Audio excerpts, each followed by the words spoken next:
Muy bien, bueno, pues vamos a comenzar. Vamos a hablar de, bueno, la sesión de ayer hablamos sobre JSON y cómo estamos nosotros entregando JSON utilizando Django. El día de hoy vamos a hablar sobre los objetos request y response.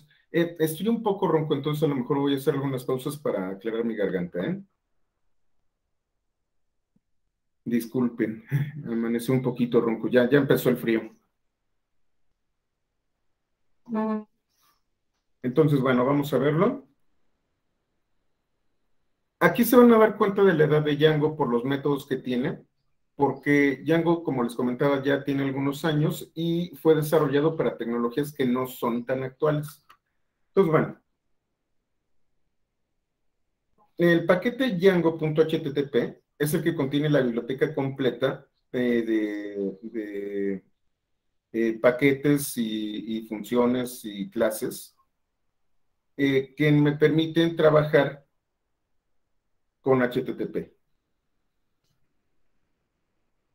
Cuando nosotros vimos peticiones y respuestas, hablamos de los objetos request y response y solamente vimos los atributos que podía tener. Ahora vamos a ver algunos de los métodos que podemos utilizar y sobre todo vamos a ver toda la familia, bueno, no toda, una parte de la familia de las subclases de HTTP Response. Entonces, bueno, como ya les comentaba,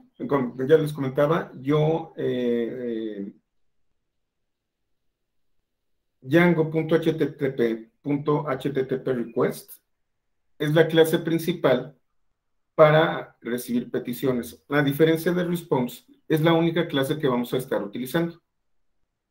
Esta es la clase que se utiliza primordialmente para cachar las peticiones. Y response es una familia de clases. Ya vimos la que es JSON Response. Vamos a ver algunas más.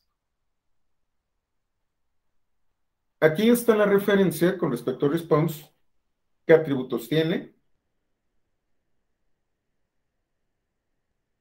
el método, que es lo que estuvimos viendo, que tiene get y post,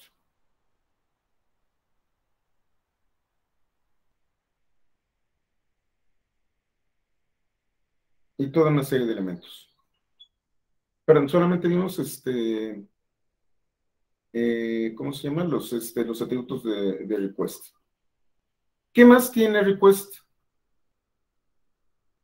Tiene get host, en donde nos va a regresar la URL del servidor. Get port, donde nos va a dar el puerto de conexión al servidor. Si se fijan, ya habíamos visto nosotros que tenía ciertos atributos parecidos a los que tenemos aquí. Get full path les va a dar la ruta completa que se ingresó, incluyendo los argumentos que se enviaron. Full path info es similar a esta, pero con path info. Si ustedes recuerdan, cuando hablamos nosotros de path info, eran todos los datos que necesita un servidor web para poder realizar las transacciones correctas. Es un poco distinto. Aquí es para el navegador y aquí es para el servidor web. Build Absolute URI. Regresa la URL absoluta. Prácticamente toda la ruta completa la regresa aquí. Y luego eSecure me va a decir si estoy utilizando una conexión HTTPS.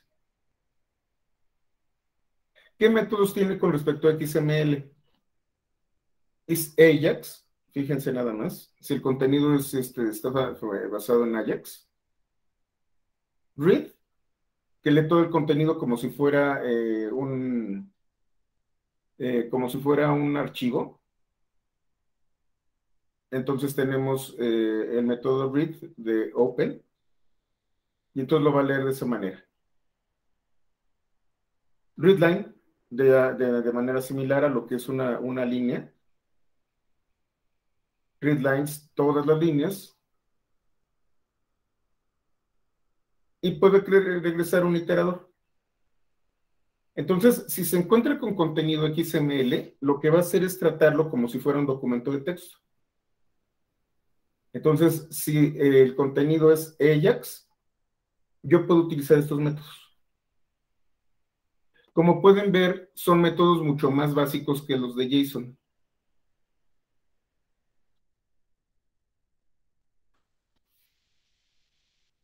Tenemos métodos para cookies, getSignCookie. Aquí voy a revisar las cookies que fueron enviadas por el cliente. También, yo creo que me va a dar tiempo de discutirlo. Las cookies están pasando un poco de moda. Hay otras maneras de manejar la información.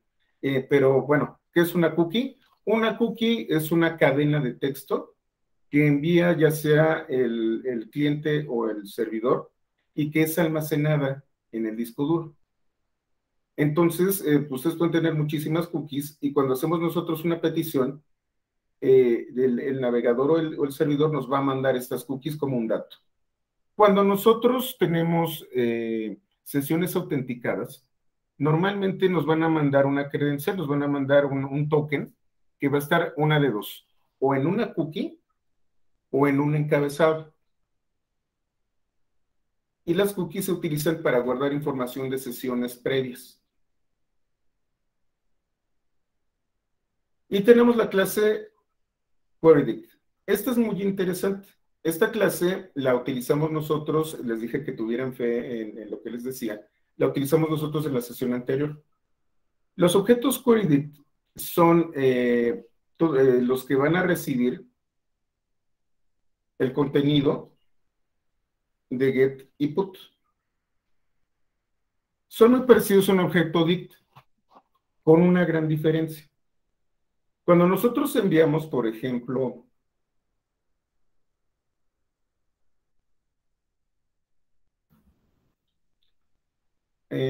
una petición, no la voy a lanzar ahorita. Por ejemplo, pythonista.io.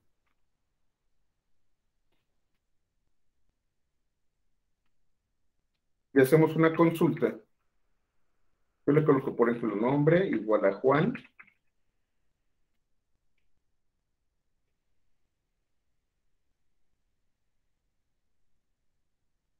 Luego tenemos apellido igual a Pérez.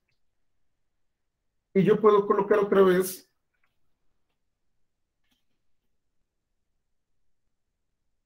nombre igual a José. Si ustedes se fijan, estoy colocando nombre dos veces. Y a nombre le estoy asignando valores distintos. Lo que hace QueryDict y que lo diferencia de los objetos dict es que es capaz de guardar objetos con la misma clave. Entonces yo voy a tener la clave nombre dos veces. ¿Cómo funciona? QueryDict.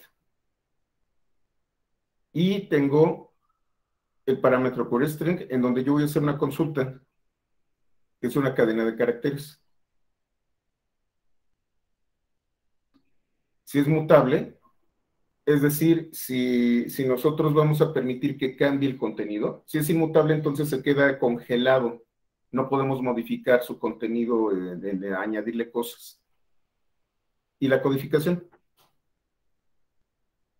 Este objeto es el que va a cachar lo que nos está enviando en la petición, tanto para get como para post. Donde se encuentran los datos es aquí en QueryDict. ¿Qué métodos tiene QueryDict? Bueno, pues los mismos que tiene el del objeto dict. Clear, que va a limpiar el contenido completo del objeto. Pop, que nos va a traer uno y luego lo va a eliminar. Pop item. En este caso es aleatorio. En este caso decimos cuál es. Set default, en donde vamos a nosotros colocar claves básicas. Update, en donde vamos a actualizar algunos elementos con las claves. ítems y varios. Si no conocen dict,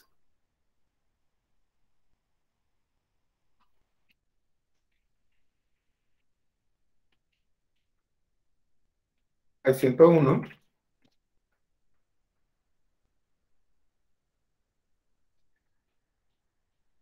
capítulo 20.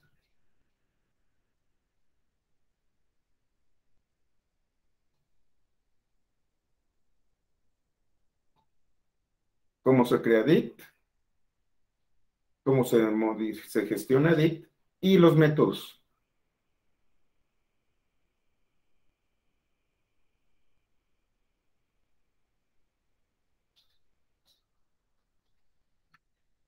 Entonces no voy a hablar mucho del objeto dict, pero sí les voy a colocar en el chat este capítulo, para aquellos que no lo conocen.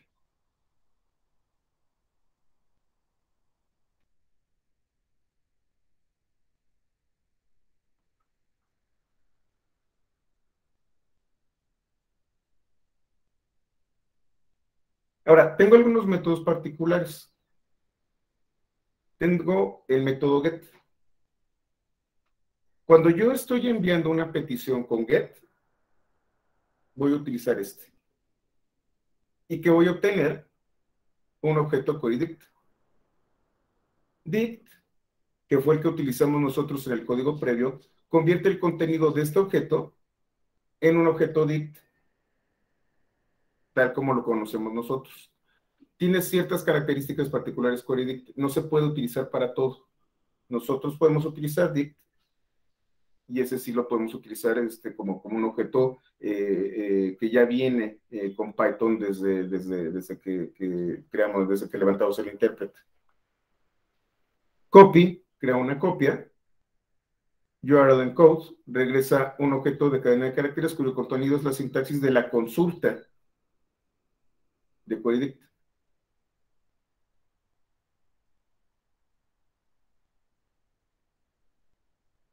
Como nosotros podemos tener varios valores idénticos en la consulta, entonces tiene unos métodos especiales y tiene elementos especiales.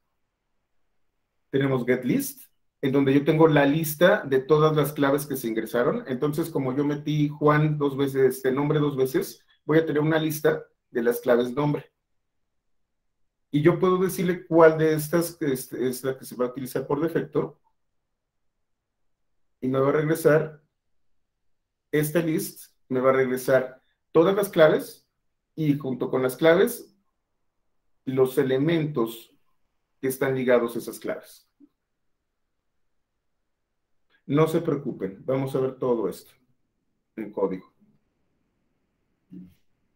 Tenemos la clase HTTP Response. Esta es la clase principal para regresar respuestas. Ya trabajamos con ella y trabajamos con otra subclase llamado JSON Response. ¿Qué métodos tiene? HasHeader.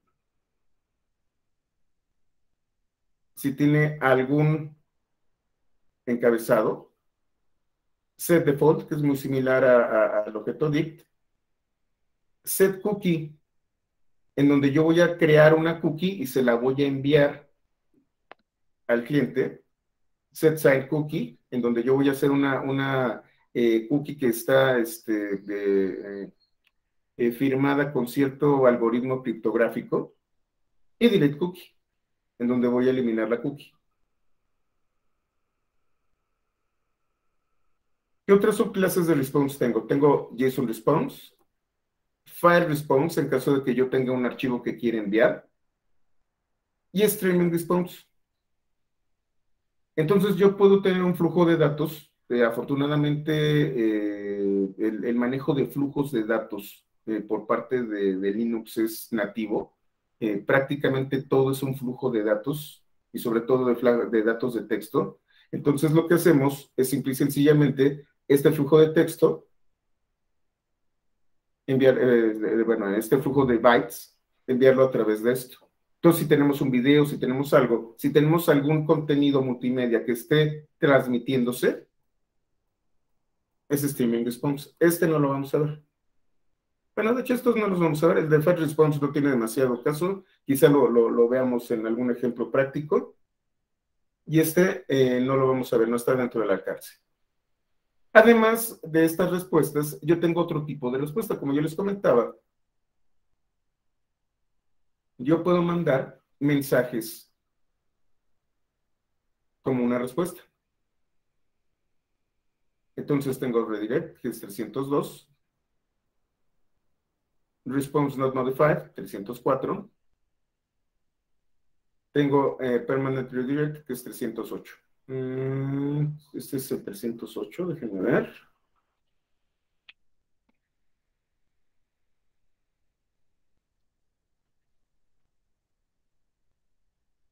Que es el 308.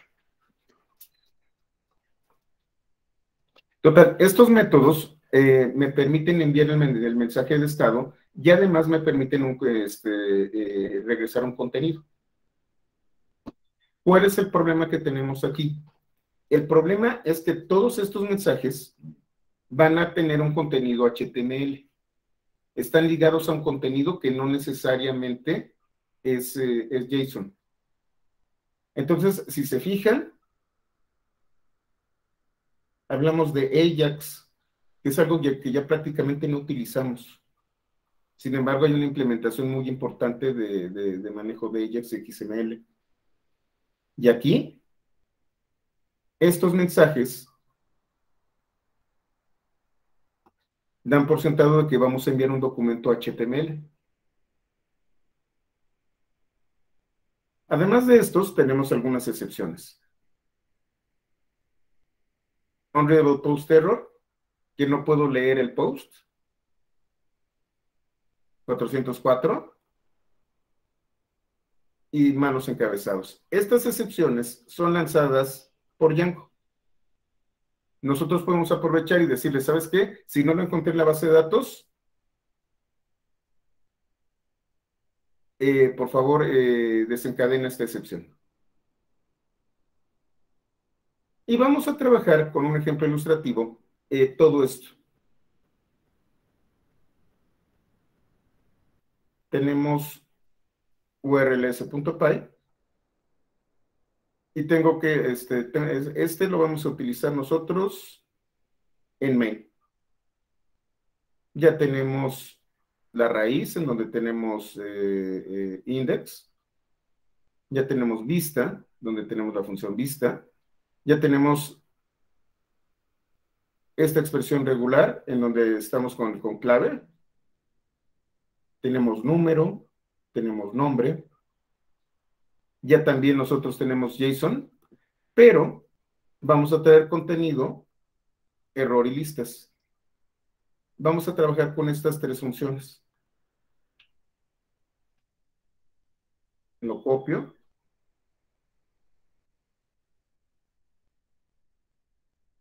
Reviso que efectivamente está ya copiado. Y vamos a ver las funciones.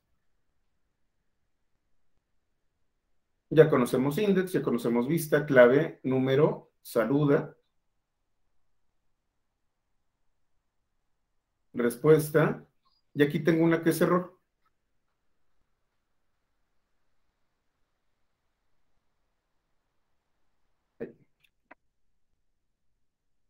Simplemente voy a regresar un mensaje de error, que es un 505. Server error es un error 505. ¿Y qué voy a enviar? Voy a enviar este contenido. Aquí estoy colocando este decorador. Aquí es en donde empiezan también algunas cosas interesantes. Este decorador lo vamos a ver un poquito más adelante, pero si yo no lo coloco, yo no voy a poder recibir con post elementos. Existe una técnica de ataque llamada CCRF.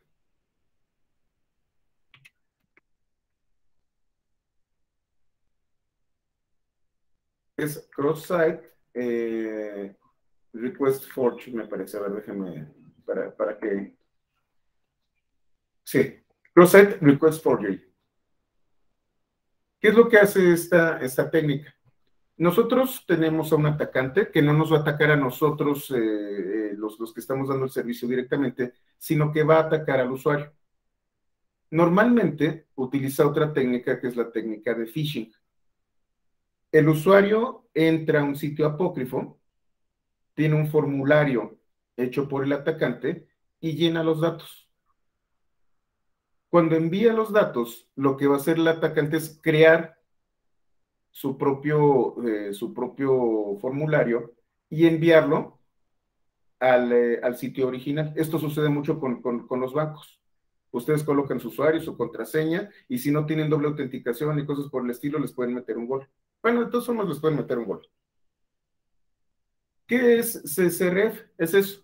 Tomo tu información y voy a crear un post apócrifo muy parecido a lo que normalmente manda la página en HTML al sitio, perdón, al servidor original. Nosotros podemos evitar esto. Y de hecho, si se fijan, déjenme ver dónde está Settings.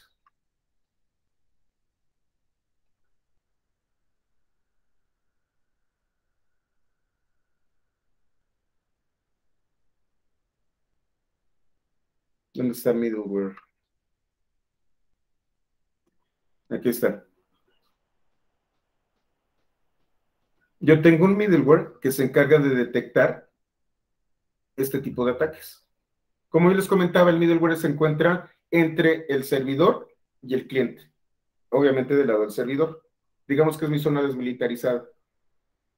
Y este middleware se encarga precisamente de operar tanto las peticiones como las respuestas. Si se fijan, la mayor parte de los middlewares tienen que ver con seguridad. Este tiene que ver con sesiones, pero este tiene que ver con seguridad, con autenticación, con todo este tipo de cosas. Por ejemplo, clickjacking. Clickjacking es algo similar, de que están capturando los clics que está dando uno. Y tenemos que es el que va a cachar este tipo de capturas. Si yo lo dejo habilitado, otra vez, para mostrar cuál es la característica que tiene Django, este middleware está funcionando. Si yo no le coloco este decorador, que de dónde lo saqué, de aquí, tengo django.views.decorators, y con esto le voy a decir que esta URL no va a requerir de este tipo de autenticación. ¿Cómo funciona? Lo que sucede es que nosotros vamos a crear seguramente, aquellas personas que estuvieron en el curso de Django se han de acordar que Django va a mandar un token escondido dentro de los formularios. Ese token escondido dentro de los formularios precisamente es para evitar este tipo de ataques.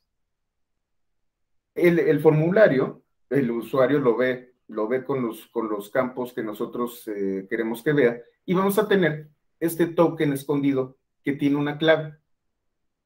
Cuando yo regreso el formulario trae esta clave y puedo validar que efectivamente fue enviado por el servidor y la respuesta contiene esta clave escondida. Es muy similar a lo que sucede aquí. Lo que hace CSRF, este middleware, es enviar esta clave escondida y regresa y checar que llega la clave escondida. Cuando yo creo un post, como lo hacemos nosotros con request, obviamente no tenemos esa clave escondida. Y entonces va a tratar de buscarla, y como no la va a encontrar, no me va a permitir acceder.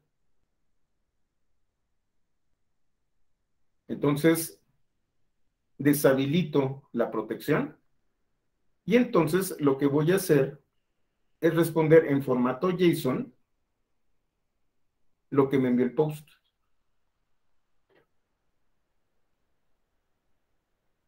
Y aquí vamos a hacer lo mismo, nada más que con get. ¿Por qué con get nosotros no estamos habilitando este decorador? porque post es el que envía los datos. Get solamente es consulta.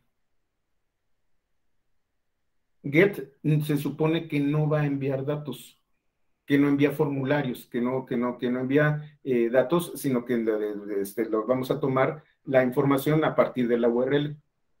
La carga de datos está en post. Voy a copiar.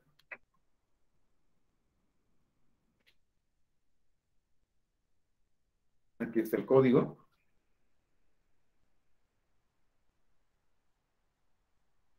Y vamos a iniciar el servicio.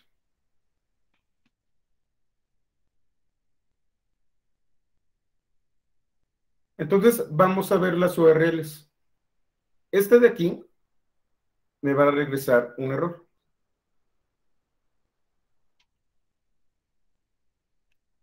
Déjenme le tomo un pantallazo. Listo. Esto fue lo que me trajo. Vamos a ver un poco más a detalle, abriendo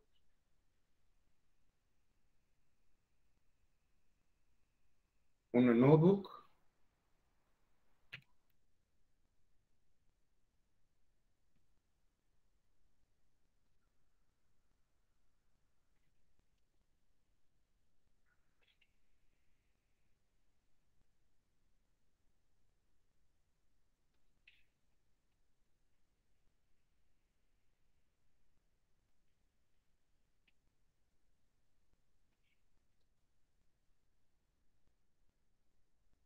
Perdón, aquí.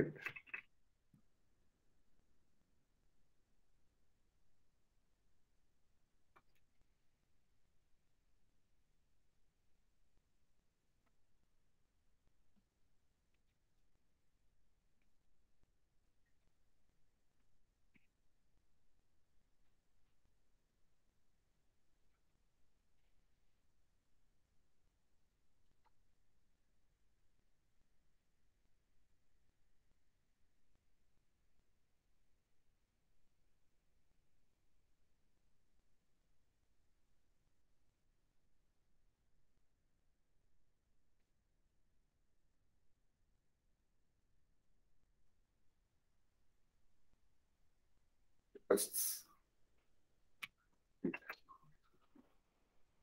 fue lo que pasó? Este es el código de estado, 500. Y esto es lo que envió. Si yo estuviera trabajando con endpoints, yo estaría esperando una respuesta en JSON. Si yo estuviera trabajando APIs, aquí estaría esperando una respuesta con JSON y que tengo una respuesta con HTML.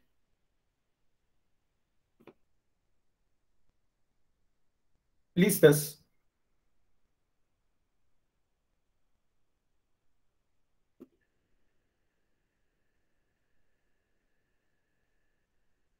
No regresa nada. ¿Por qué no regresa nada?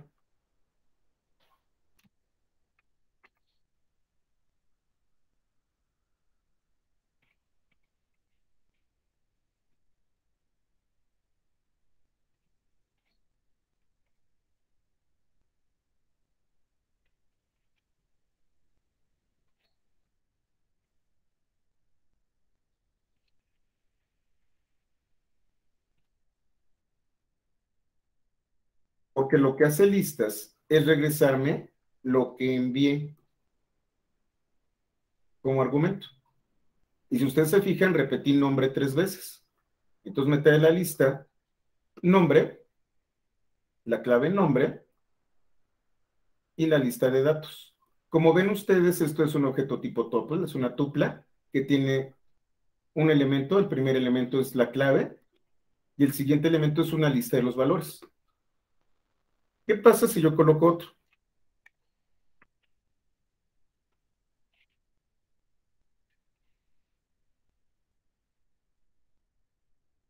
Aquí tengo otro que es Pérez, apellido y Pérez, pero solo fue una vez. Es lo que estoy haciendo aquí.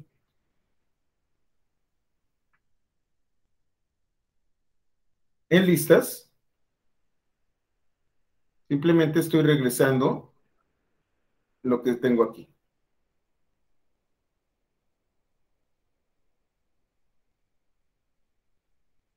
Entonces aquí pueden ver cómo vamos a utilizar listas. Y aquí tenemos contenido. Déjenme ver, ¿por qué no me lo trajo?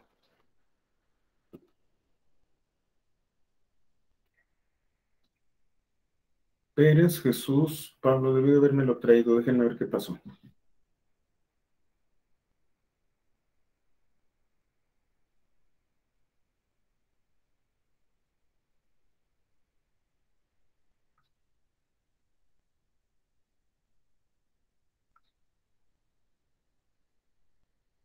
Ah, ya me acordé qué pasó con contenido.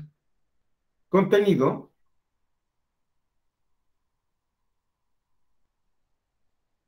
¿dónde está definido?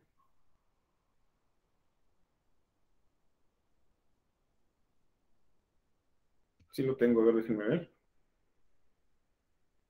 ¿Por qué no lo veo? En un segundo.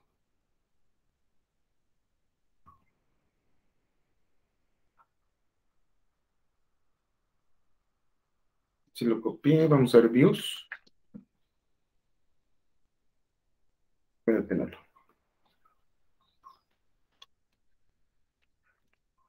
Ahí no lo copié.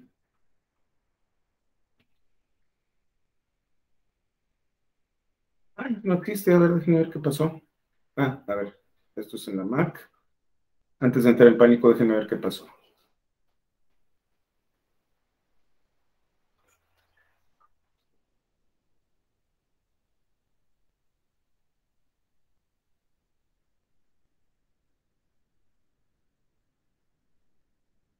Esto está correcto.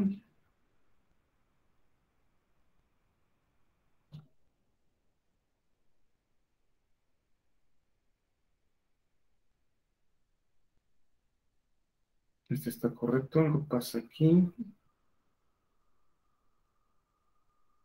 Déjenme ver el capítulo 12. ¿Qué pasó? Creo que perdí código.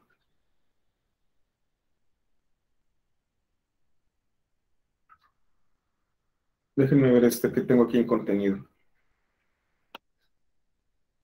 Debe ser una versión vieja esto. Ahorita lo que pasó, déjenme ver dónde está aquí tutorial. Main, views.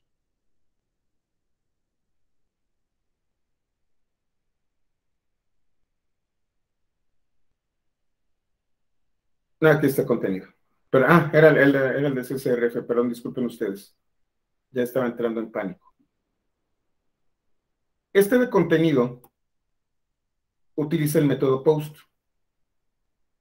¿Cuál es el problema que tengo yo aquí? En contenido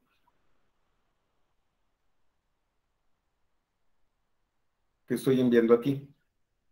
Ahí, bueno, lo detuve. Voy a reiniciarlo.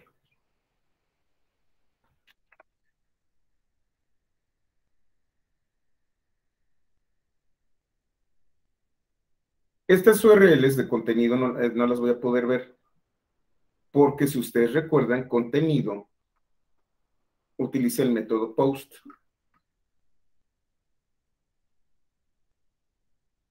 El método post solamente puede ser utilizado por un navegador cuando nosotros creamos un formulario. La única manera de utilizar post en un navegador es a través de un formulario. Efectivamente, Gerardo, no viaja en la URL, viaja dentro del mensaje del post. ¿Qué necesito hacer? Utilizar un cliente. Y el capítulo 16, no, el capítulo 10 es el cliente. Voy a dejar corriendo el capítulo nuevo, voy a cerrar algunas cosas. Y entonces, si ustedes se fijan, el capítulo 9 sigue funcionando. El servidor sigue corriendo. Está con el asterisco, significa que está corriendo. El capítulo 10 contiene al cliente. voy a tener localhost error. El código de estado es 500 y el contenido es esto de aquí. Esta es la respuesta. Esto es en binario y esto es en texto. Luego voy a enviar toda esta carga de datos, que los que estuvieron en el curso de Flash seguramente ya identificaron qué es lo que voy a hacer. Estos datos van a ser enviados dentro de la petición. Se van a empaquetar dentro del paquete del cuerpo del request. Si ustedes se fijan, contenido no tiene nada visible en la URL, pero sí mando una carga de datos.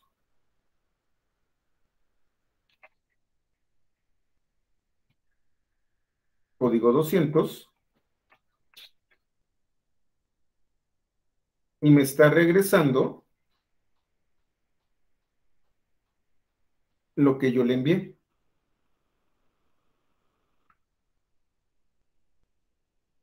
¿Qué me está regresando? El dict que fue enviado a través de post.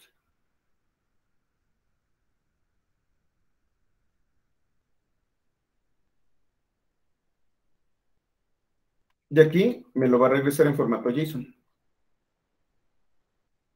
Bueno, aquí lo convierto en JSON.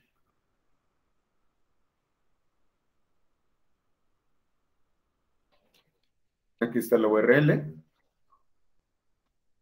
Y con esto cierro la conexión.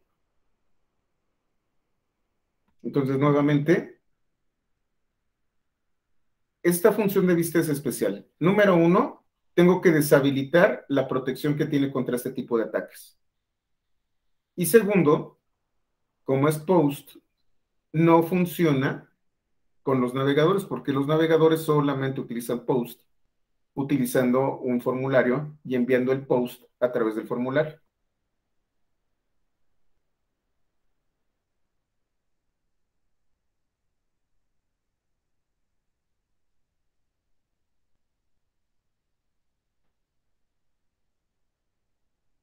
Sí, afortunadamente sí tenía bien todo el código, ya me estaba espantando.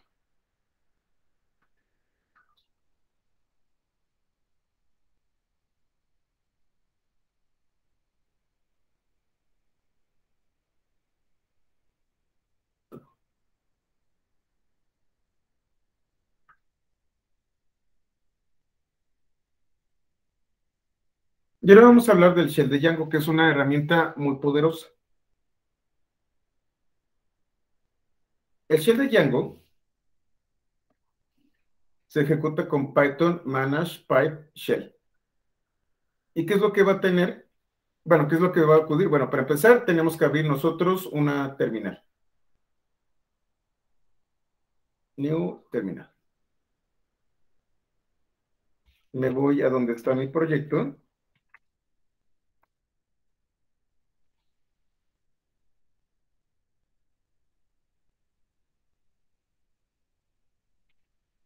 Y aquí está manage.py.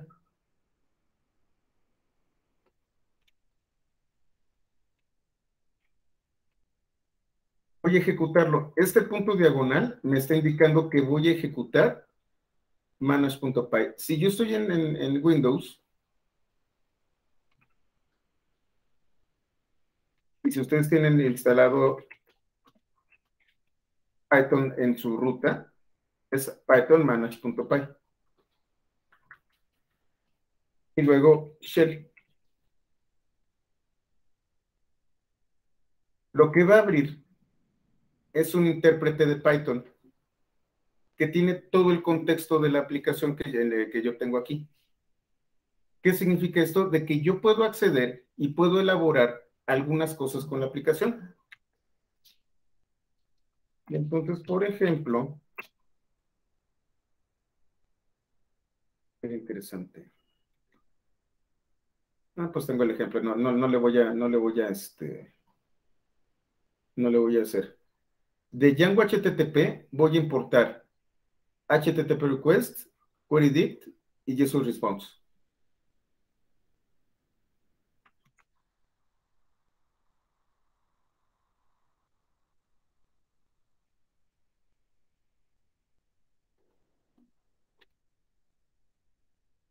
Ya que tengo esto, voy a importar JSON. De JSON creo que es dumps, no todo.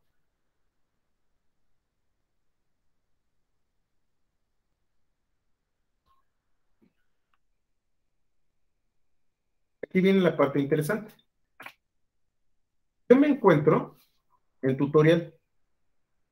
Si ustedes recuerdan la estructura de tutorial, tengo main. Y si ustedes conocen el tema de paquetes en orientación a objetos, cualquier directorio que tenga este archivo init.py se convierte en un paquete. Un paquete me permite a mí importar todos los archivos .py de este paquete como si fueran módulos. ¿Qué significa? Que yo puedo acceder a todos estos elementos como si fuera un módulo. Y entonces voy a importar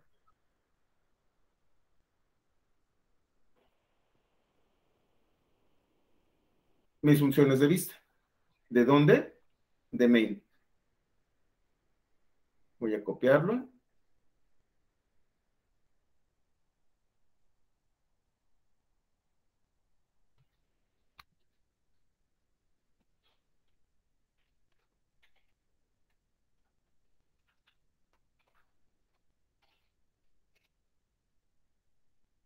Esto es lo que tengo.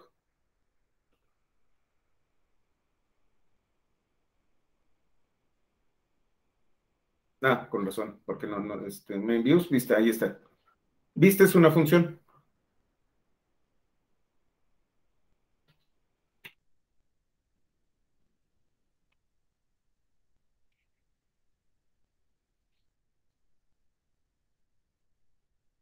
Vista es una función request, no lo documenté, qué feo. Voy a tener que documentarla para que se vea más bonito.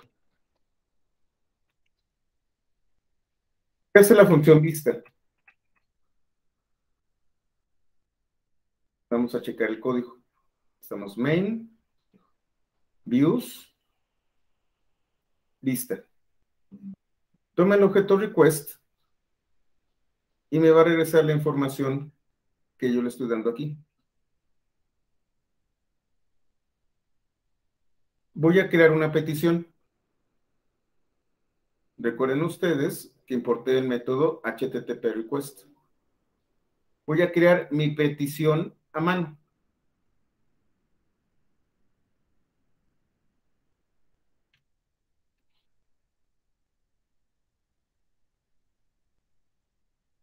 Entonces voy a crear una instancia de request y se va a llamar petición. Ya conozco los atributos y métodos de las peticiones. Entonces yo sé que petición tiene un atributo get. Este atributo get le voy a añadir un query det, en donde el query string es nombre igual a Juan, ampersand apellido igual a Pérez. Estoy emulando un get.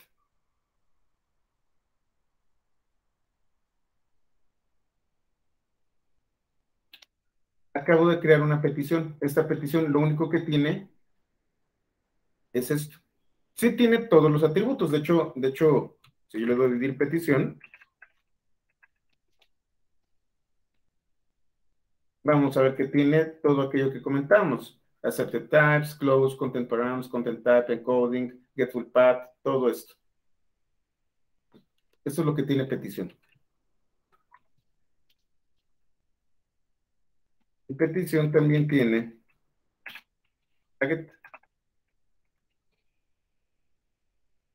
Es este query que le acabo de asignar. ¿Qué es lo que voy a hacer? Bueno, pues voy a tener la función vista y le meto petición. ¿Qué me está regresando? Un objeto de tipo HTTP response con un código de estado 200 y con una respuesta en HTML en codificación UTF-8. Le voy a dar un nombre, se va a llamar respuesta. Es lo que estamos haciendo aquí.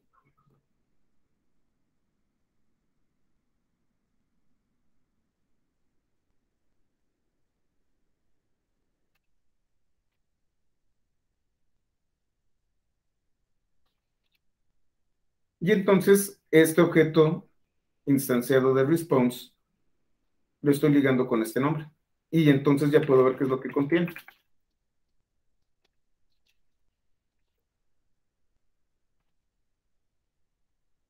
Tiene todos los atributos y métodos de un objeto HTTP response.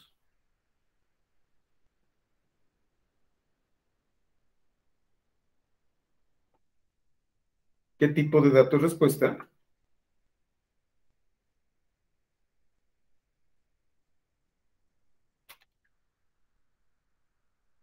Es una instancia del método HTTP response.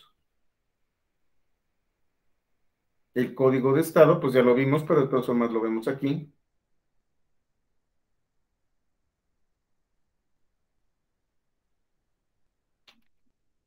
Un código 200. Fue exitoso. ¿Cuál es el contenido? En este caso, solamente envié el mensaje dentro del post a través de un elemento querydict.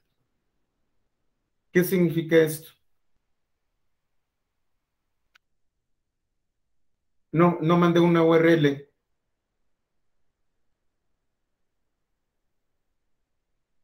Déjenme ver si puedo hacerlo mejor.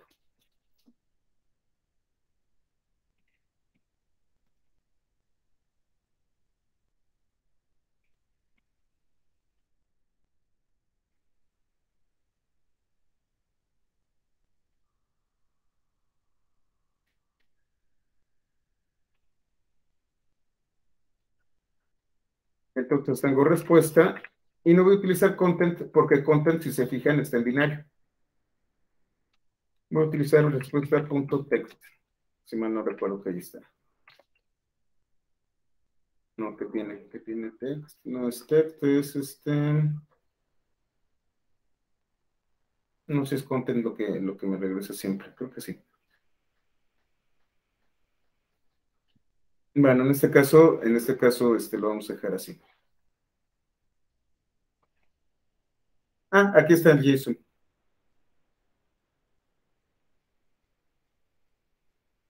Yo voy a generar una respuesta que se llama JSON. Fíjense, tomo respuesta JSON, utilizo la clase JSON response y voy a crear mi propia respuesta.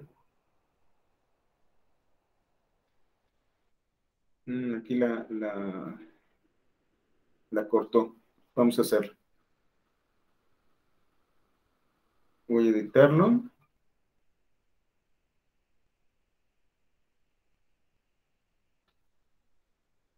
Aquí está. No sé por qué la cortó. Déjenme lo coloco bien para que lo puedan copiar ustedes y se los voy a colocar en el chat.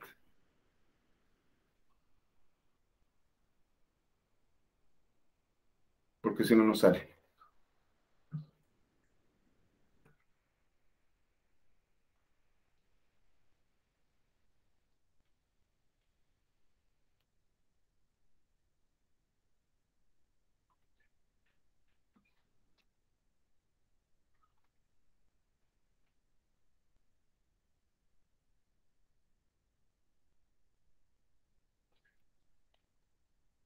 ¿Qué estoy haciendo? Yo voy a crear mi propia respuesta.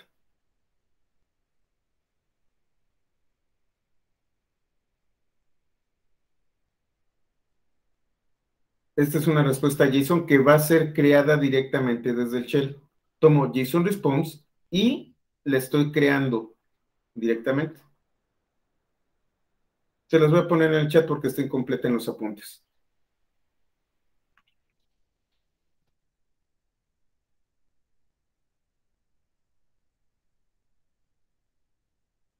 Entonces tengo JSON, respuesta JSON y tengo JSON response, en donde tengo los pares nombre Juan, apellido Pérez. Si ustedes se fijan, otra vez, como estamos manejando bytes, lo que estoy haciendo es utilizar código ASCII, no estoy utilizando codificación Unicode. Y para denotar el acento, estoy utilizando este código.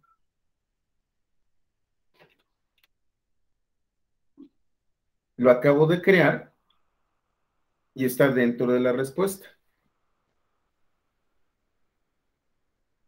Respuesta JSON Content.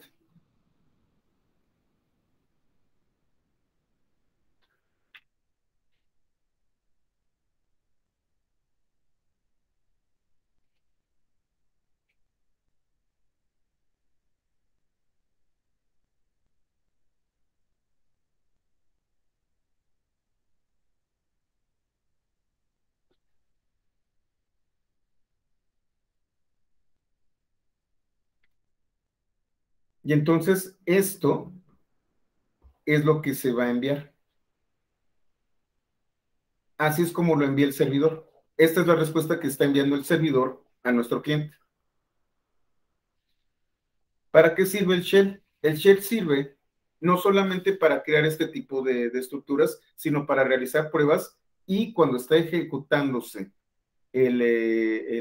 ¿cómo se llama? La aplicación, tener cierto control de la aplicación. ¿Qué más hace el shell? Loads. Bueno, loads es ¿cómo se llama? El método para cargar una cadena de caracteres. ¿Qué voy a hacer? Voy a convertir JSON Content a UTF-8.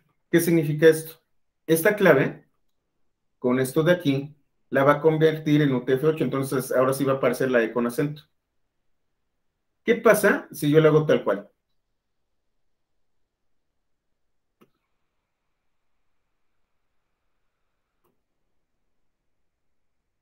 ¿Qué pasa si yo no le coloco esto de UTF-8?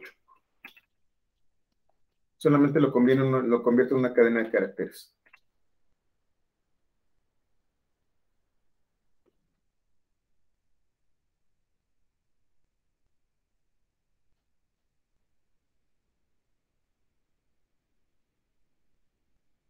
No funciona. Necesito poder colocarle todo.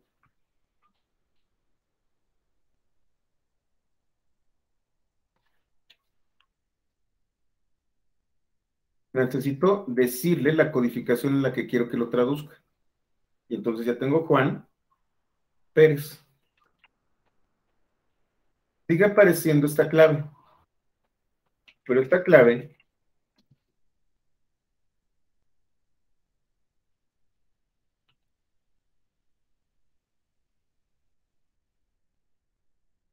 cuando yo hago print, no, jalo, ¿qué fue lo que hice? Ah, ahí está. En este caso sería únicamente,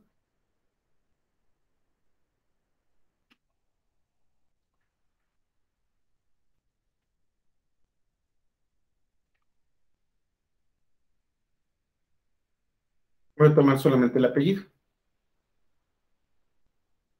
De que está, pero sigue poniéndomelo así. Ahorita averiguo qué pasa. Debe de haberme convertido a Pérez con acento. Ahorita me acuerdo qué es lo que está sucediendo. ¿Qué estoy haciendo? Con el print accedo al resultado de todo esto y saco exclusivamente la clave apellido. El resultado de todo esto es un objeto tipo dict.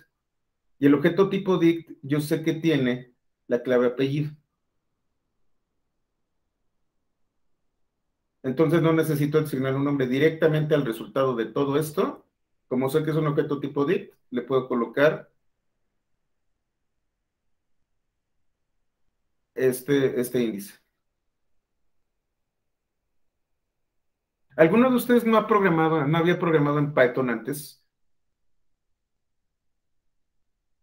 ¿Sí se entiende? ¿Sí se está entendiendo? Ahorita ando un poquito, creo que me va a dar gripando un poco lento, y si me escuchan un poco ronco, pero me gustaría que quedara todo claro para ustedes. No significa que porque yo esté enfermo, que dé una mala clase. Todo está quedando claro, no están muy confundidos. ¿Hay alguien que no entienda lo que está sucediendo? Ok, Dorian, correcto. De todas formas, y ahorita hay que actualizar, lo único que estaba mal era que no estaba JSON content completo, ya lo tienen, pero en respuesta a JSON estaba incompleta, pero ya está completa. Pero todo lo demás lo pueden seguir de aquí, desde el ejemplo.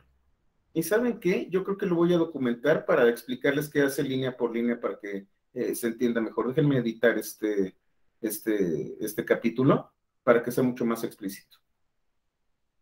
Bueno, ya vimos todo lo que se puede hacer. Vamos a regresar al shell. Cuando nosotros trabajemos con modelos, vamos a acceder a los componentes de la base de datos directamente desde el shell. ¿Cómo me salgo? Connected. Entonces ya me salí del shell y vuelvo a tomar control de mi terminal. De todos modos me salgo de la terminal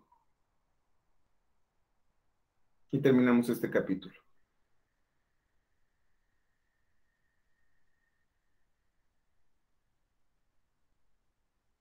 Vamos bien, vamos a muy buen ritmo. Esto significa que sí voy a poder añadir un par de capítulos.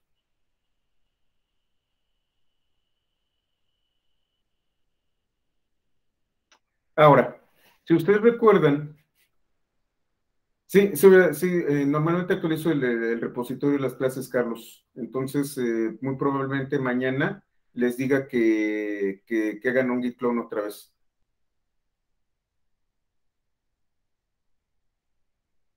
Sí, Oscar, ese es el problema. Cuando ya hablas de todo, de un servidor de aplicaciones, tienes muchísimos componentes. Lo que te tiene que quedar claro, y esto es muy importante, Oscar, es que te vas a encontrar con los mismos componentes en todos los frameworks. ¿Por qué? Porque al final de cuentas es el juego de petición-respuesta.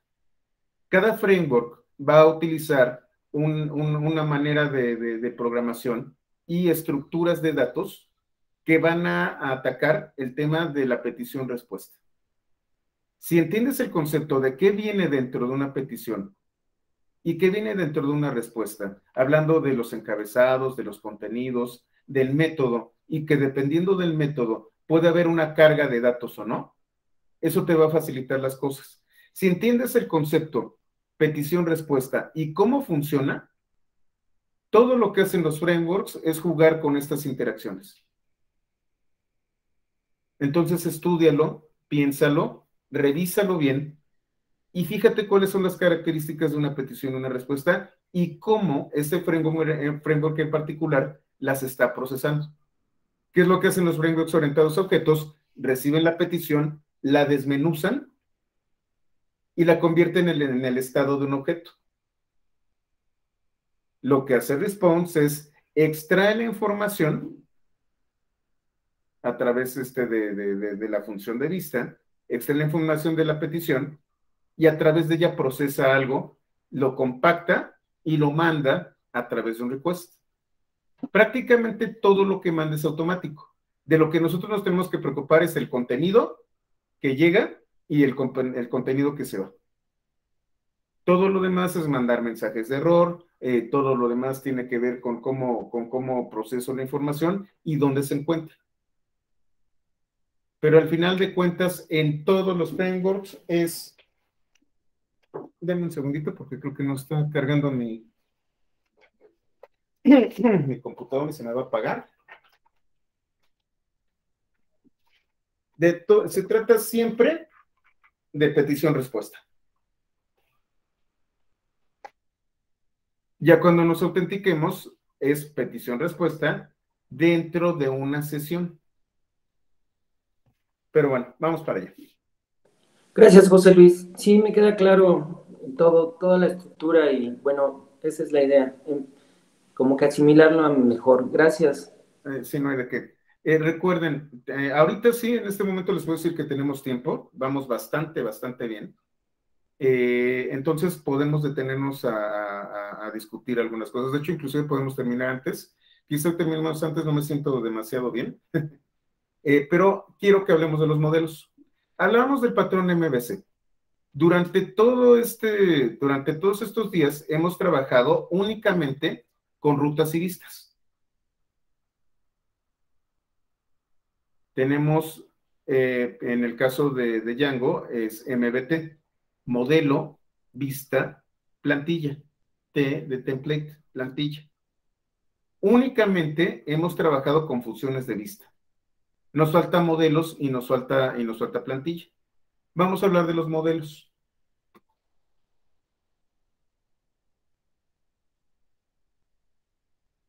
Los modelos de Django son los componentes relacionados con la estructura de los datos de una organización para un proceso, proyecto o aplicación. En este momento lo que hemos estado haciendo es trabajar con nuestros usuarios, que nuestros usuarios nos envían peticiones y nosotros les enviamos respuestas. En este momento no hemos trabajado con datos realmente, únicamente estamos trabajando con estas transacciones. El modelo es el encargado de relacionarse con el estado del sistema. Estado siempre lo voy a utilizar. Al final de cuentas, cuando nosotros programamos, lo que vamos a hacer es cambiar el estado de algo.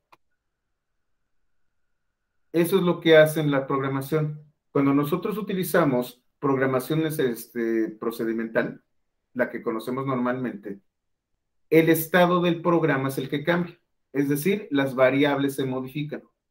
Cuando nosotros hacemos programación orientada a objetos, el estado de los objetos es el que cambia. Cuando nosotros hablamos de, por ejemplo, programación, aplicaciones orientadas a datos, data-driven applications, el estado que cambia son el conjunto de datos que tengo en el sistema. Y entonces hablamos de grandes bases de datos, hablamos de data lakes, hablamos de flujos de datos, y al final de cuentas, lo que realmente va a cambiar es el estado de los datos en un programa, en una base de datos, en un archivo o en un objeto. Lo que hemos hecho hasta ahora es únicamente interactuar, pero no hemos cambiado el estado de absolutamente nada. Cuando hablamos de modelos, entonces hablamos de un patrón en donde nosotros vamos a tener objetos y estos objetos se van a comunicar con una base de datos, van a estar ligados, relacionados a una base de datos. Como su nombre lo indica, los modelos se utilizan para describir los estados y actividades de los actores dentro de un proceso. Y entonces yo puedo tener un modelo que se llama alumno, un modelo que se llama cursos, un modelo que se llama profesores, y voy a definir las características y atributos de lo que yo voy a obtener de este tipo de elemento o actor. Obviamente no vamos a modelar a una persona, no vamos a hacer el cerebro, ni el sistema nervioso, ni nada. Lo que vamos a hacer es definir una clase, un prototipo, y qué es lo que quiero de este actor. Por ejemplo, lo que vamos a hacer ahorita, el ejemplo que vamos a hacer va a ser altas, bajas y cambios de alto. ¿Qué necesito del alumno? Del alumno, a lo mejor no necesito el género, pero sí voy a necesitar su nombre completo. Voy a necesitar posiblemente un número de cuenta. Necesito saber, por ejemplo, en qué semestre va. Necesito saber qué promedio tiene y si soy una escuela privada, necesito saber si está al corriente de sus pagos. Voy a generar un modelo con los datos que me interesan de un alumno. Si yo tuviera un profesor, entonces lo que tendría sería el nombre completo, posiblemente un correo electrónico, la asignatura o las asignaturas a las que está, las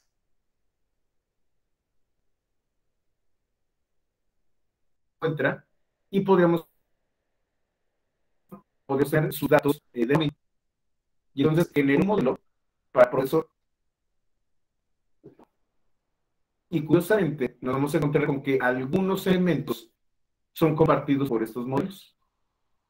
En ambos casos, tanto alumno como profesor van a necesitar un nombre completo y quizás un correo electrónico de contacto. Si utilizan lo mismo, si utilizan esos elementos compartidos, entonces yo puedo generar una superclase persona, que solamente va a tener los atributos nombre y apellidos y correo electrónico. Esto ya no tiene que ver con programación, sino con arquitectura. Y ese es otro curso. ¿Cómo nosotros vamos a generar arquitecturas de un sistema? ¿Cómo vamos a hacer la arquitectura de datos para una aplicación? Los modelos son la aplicación de esta arquitectura de datos dentro del patrón MVC.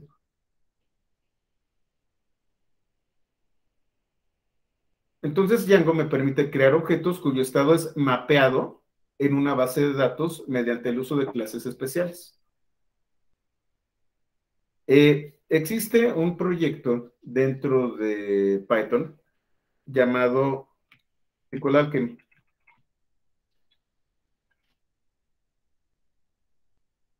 SQL Alchemy, hay varios, pero este es el más popular. SQL Alchemy me permite a mí conectarme con distintas bases de datos, con Oracle, con MySQL, con SQL Server, con Postgres, etcétera, etcétera, etcétera. Realiza la conexión y tiene una interfaz única. Entonces, independientemente de con qué base de datos estoy conectado, yo utilizo exactamente las mismas instrucciones. Inclusive, tiene su propio dialecto SQL. Entonces, habla el SQL de SQL Alchemy, que está muy apegado al estándar, y lo va a traducir al SQL de Postgres o de Oracle, etcétera, etcétera, etcétera. Y no solo eso, sino que además SQL Alchemy contiene una cosa llamada ORM, Object Relational Mapper. ¿Qué es lo que va a hacer este componente? ¿Qué es lo que va a hacer esta herramienta? Va a relacionar los atributos de un objeto con los campos dentro de una tabla.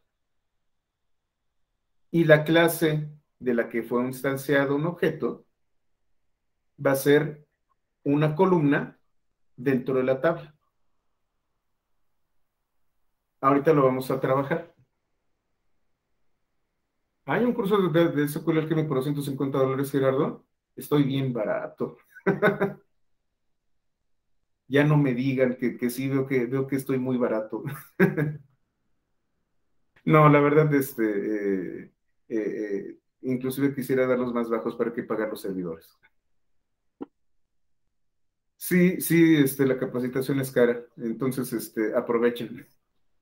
SQL Alchemy es un proyecto que utilizan muchísimos frameworks y muchas aplicaciones de Python, pero Django tiene su propio ORM. Es muy chistoso, como Django está muy viejito y estaba en los principios de Python cuando se volvió popular, hizo sus propias cosas. Entonces tiene su propio RM, tiene su propio, ¿cómo se llama? Lenguaje de plantillas y es propio de Django. A ver, vamos a ver qué libro. Es el Shell SQL Alchemy. Ah, miren, voy a prender rápido la pantalla, ¿cómo se llama? El video. Hola a todos. Sí, está muy bueno, vale la pena. Sí, de hecho estaba trabajando con él, estoy armando unas estructuras de datos y sí, se los recomiendo mucho.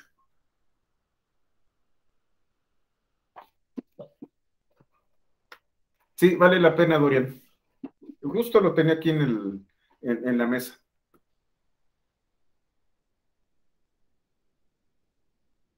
Entonces, bueno, lo que vamos a hacer ahora es trabajar el modelo que utiliza Django. Entonces, ¿qué es lo que voy a hacer? Voy a crear una clase que corresponde al menos a una tabla. La clase puede mapear un atributo a una columna de una tabla. Y los objetos instanciados de estas clases son mapeados como un registro, es decir, un objeto instanciado es un registro dentro de la tabla y cada uno de sus atributos es un campo dentro del registro. La referencia está aquí.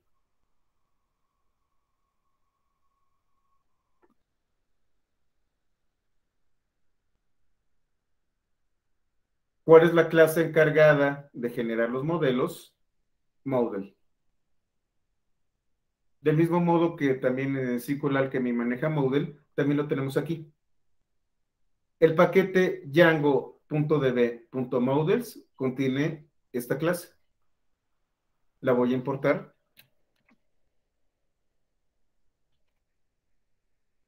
Y contiene todos los componentes necesarios para realizar estas operaciones de ligar sus atributos con una base de datos. A partir de la clase Model, yo voy a crear subclases cuyas características, cuyos atributos se van a guardar en una base de datos, se van a ligar a una base de datos.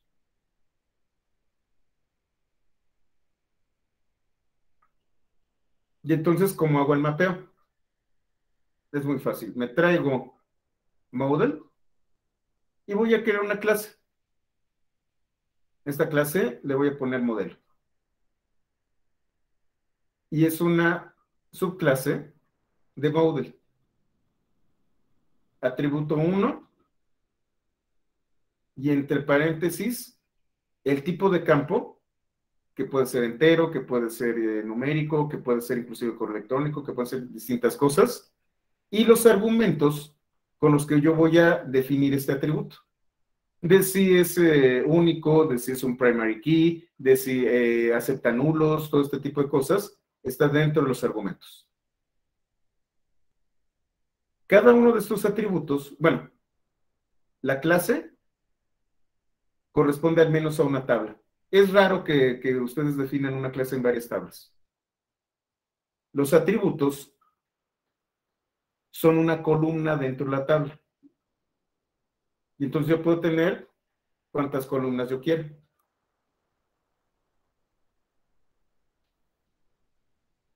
¿Qué tipos de campos voy a tener?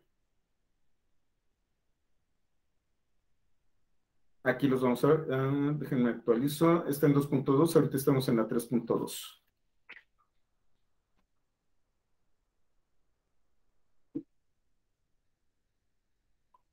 Autofill, que es un entero, que incrementa automáticamente. Autofill yo lo voy a utilizar, por ejemplo, para identificadores de la base de datos. ¿Por qué? Porque se incrementa automáticamente. Entonces yo ya no necesito asignarle un identificador, sino que con este campo se va a llenar. En caso de que yo tenga números enteros grandes, una gran cantidad de datos en mi base de datos. Entero grande, binario, booleano, carácter, como el char de las bases de datos. Formato de fecha, fecha y hora, decimal, duration. Este duration es un lapso de tiempo, es una diferencia de tiempo. En Python tenemos un tipo de datos que se llama time delta, que lo que hace es gestionar lapsos de tiempo. Tenemos datetime, que guarda fechas, y time delta es un lapso de tiempo en particular, que es, en este caso, duration. Si voy a mandar un correo electrónico, lo voy a validar, un archivo, y entonces lo va a guardar como un blob.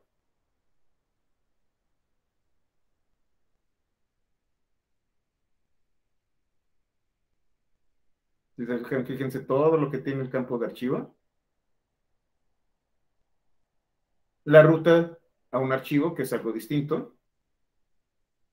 Total, tengo distintos campos. Un campo de imagen, todos estos son campos que yo puedo trabajar. Esta es una de las grandes ventajas que tienen los ORMs. Normalmente cuando ustedes trabajan con una base de datos directamente, con SQL puro, se van a topar con los tipos de datos propios de la base de datos. Y entonces van a tener char, van a tener numérico, van a tener bool, algunos ni siquiera tienen bool, y van a tener blob. Van a tener unos cuantos tipos de datos. Lo que está haciendo tanto SQL Alchemy como el ORM de Django es extender los tipos de datos. Es más, algunos de estos tipos de datos ni siquiera los tiene Python. Un campo en JSON.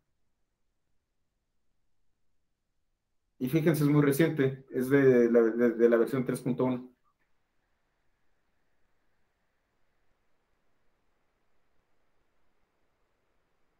Este convierte los booleanos en null. Total, tenemos un montón de campos. Y esos campos yo los voy a poder utilizar para definir los atributos de mi modelo.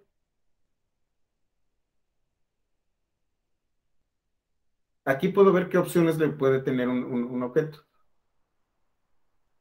Null, si puede aceptar valores nulos. Blank es en blanco. Si, en lugar de nulo, simple y sencillamente algo vacío. Si yo voy a darle algún tipo de opción, de ¿sabes qué? Este campo tiene estas opciones.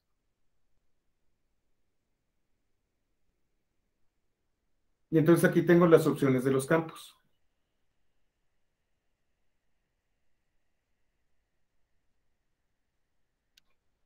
Por ejemplo, este es un campo JSON. Se va a llamar contact info. Y aquí, si se fijan, aquí tengo una función que se llama contact default. Y aquí tengo esto de aquí. Entonces, por defecto, voy a tener esto de acá. Default es el valor por defecto. Si es editable, nosotros podemos colocar nuestros mensajes de error. Si es una llave primaria, si es único. Una llave primaria normalmente es el identificador de la tabla. Entonces significa que es único, ¿cómo se llama? Que es secuencial y que yo lo voy a utilizar para referencias. La base de las bases de datos relacionales son los primary keys y los foreign keys. Son los que definen las relaciones entre elementos de tablas. Unique significa que es irrepetible. Entonces, por ejemplo, si yo estoy hablando de alumnos, su clave de alumno debe de ser única. Su correo debe de ser único. No le voy a asignar un correo a dos personas.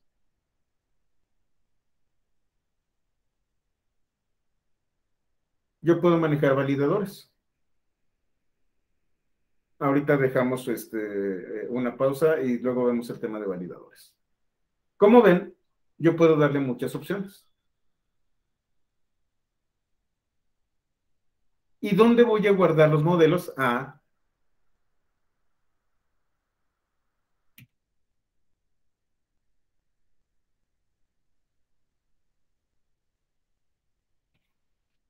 Ustedes se fijan, dentro de la estructura, voy a abrir una terminal.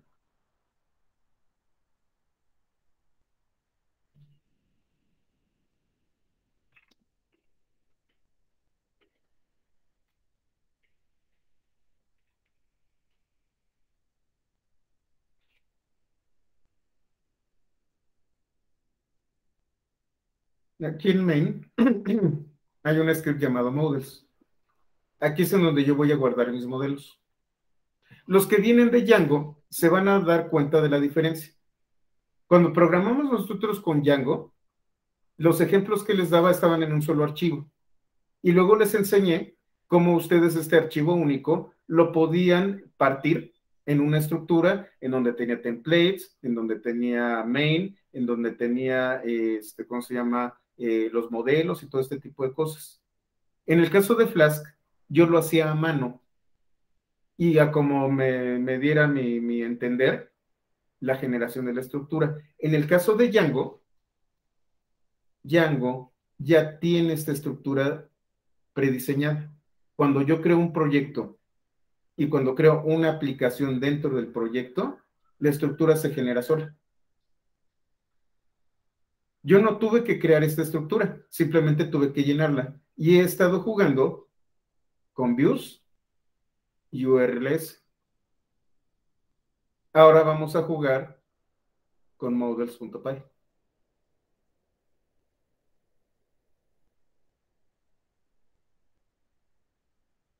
Y entonces vamos a ver qué es lo que contiene. Nada. Esto es lo que tiene.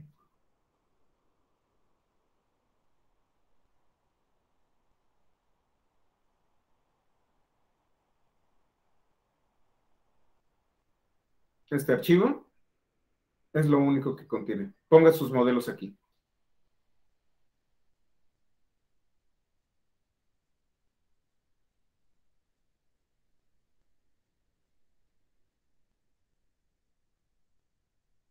Ahora voy a definir un modelo. Y esta estructura es la que yo utilizo constantemente en mis cursos. Es fácil de entender.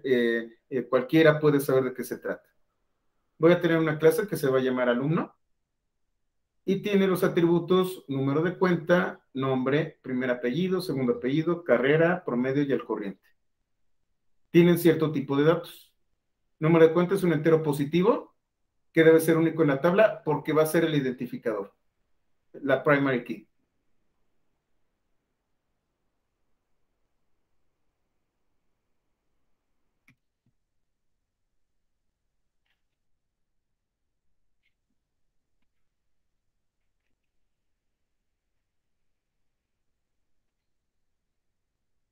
Nombre, que es una cadena de 50 caracteres, primer apellido otra cadena, segundo apellido una cadena de 50 caracteres, carrera es otra cadena, prácticamente todos son carreras excepto número de cuenta, promedio, que es de tipo float, y el corriente, que es booleano.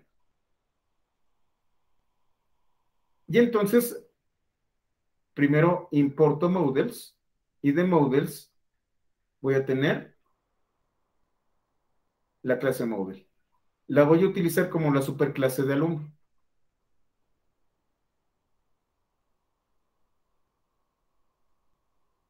Y entonces tengo número de cuenta.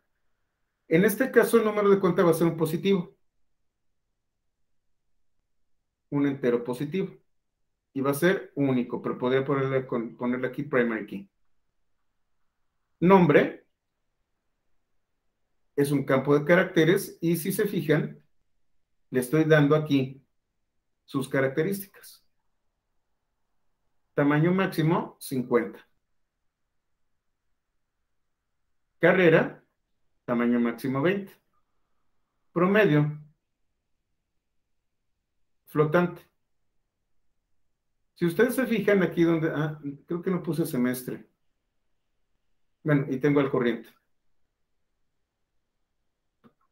Esta es una clase, es mi primera aproximación a los datos que necesito de un alumno.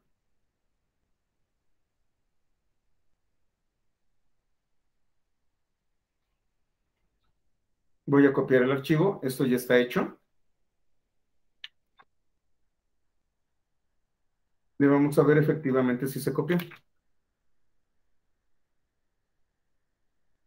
Aquí están los datos de alumno.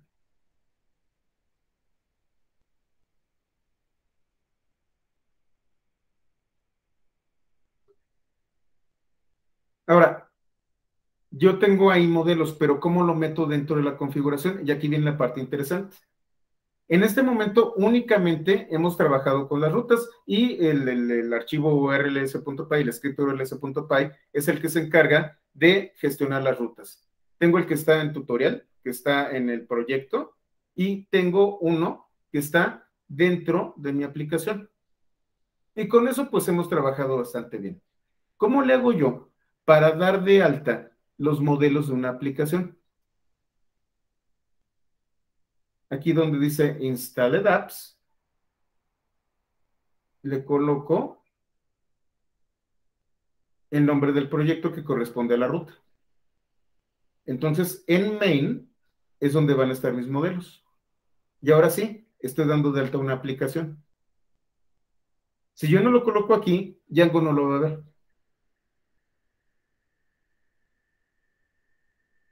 Entonces lo copio.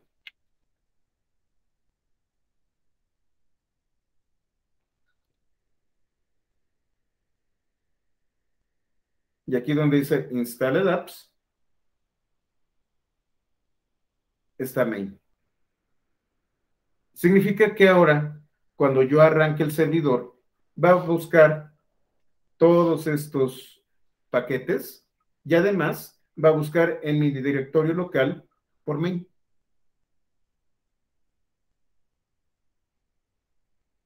Ya que lo tengo, yo le tengo que avisar a Django que prepare la base de datos.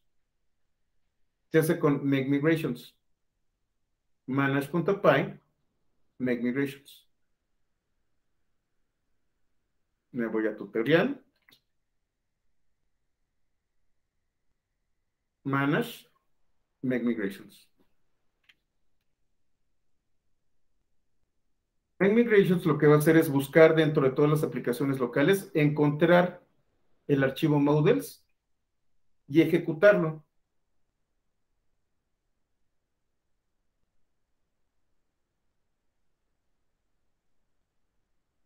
Y tenemos otro comando que es migrate. Este comando lo que va a hacer es mandar estos datos. Aquí crea el modelo y con este lo mando a la base de datos. Ah, creo que me salté un capítulo. Les digo que estoy un poquito lento.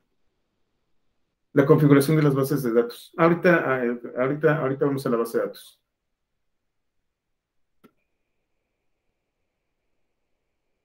Avísenme si me salto. Ahorita sí, ¿cuánto es el de GraphQL? Ahorita lo checo.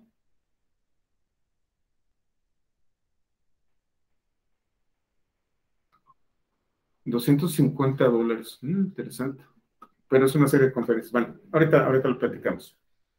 Me voy a regresar al capítulo 12 después de esto, nada más termino este capítulo. Migrate es el encargado de comunicarse con la base de datos. Yo ya tengo una base de datos que es la base de datos por defecto. ¿Qué voy a hacer? Ya que tengo este modelo, lo voy a crear con la base de datos pegándolo aquí. Sin embargo, me adelanté. Vamos a dejarlo aquí y me regreso al capítulo 12. Disculpen ustedes, de verdad ando un poco lento esta mañana.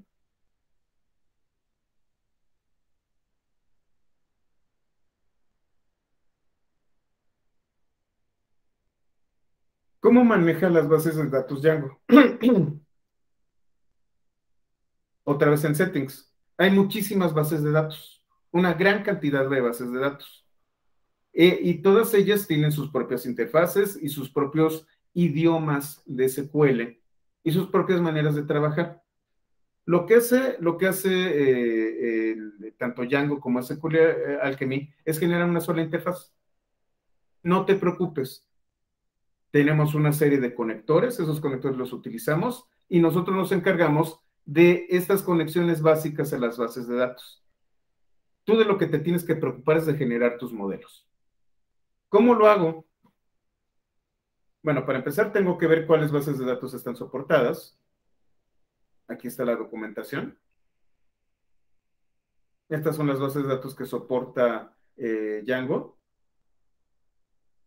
Si ustedes se fijan, son bases de datos relacionales.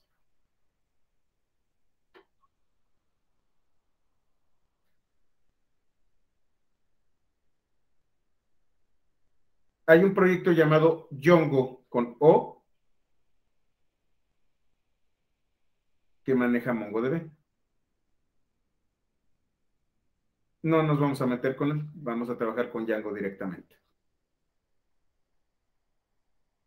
El paquete backends es el que contiene los conectores.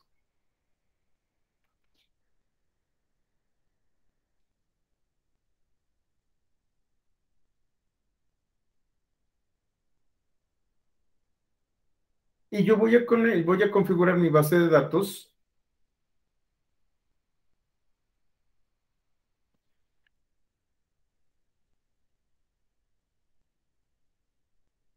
dentro de database. Este objeto puede contener más de una base de datos. Yo puedo ligar a Django con más de una base de datos. Esto es maravilloso.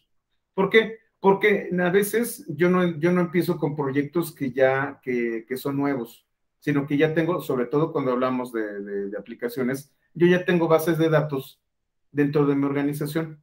Django puede acceder a estas bases de datos en donde ya hay información y además crear modelos en otra base de datos. Puede consumir los datos que ya existen y trabajarlos dentro de una base de datos nueva inclusive. Entonces, vamos a ver la configuración inicial.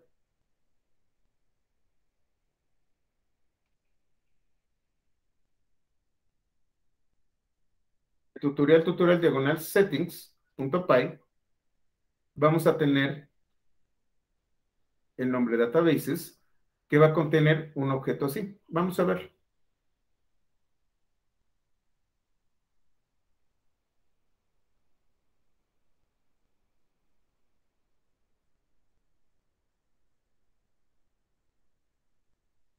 Aquí tenemos Installed Apps. Ya le puse main. Y aquí está databases. Yo puedo, como les comentaba, este es un objeto tipo dict y puedo tener varias bases de datos y cada base de datos va a tener un nombre. El nombre por defecto se llama default. Esta es la base de datos principal.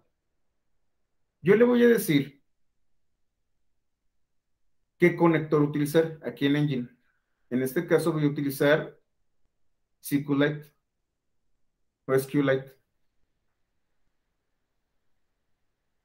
Y aquí le voy a dar la ruta. ¿Qué tengo aquí? El directorio base, basedir, es decir, donde se encuentra tutorial. Y el archivo donde va a guardar la base de datos se llama db.sqlite. Aquí es en donde lo va a encontrar. Aquí es a donde se va a conectar. SQLite o SQLite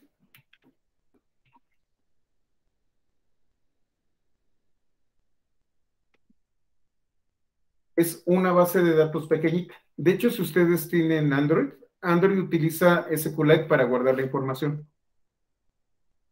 Es una base de datos dentro de un solo archivo.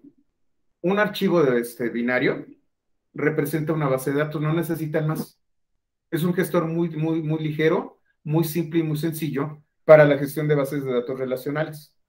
No es como MySQL, no es como Postgres, en donde tienen todo un paquetote enorme de aplicaciones y las bases de datos son grandes. No.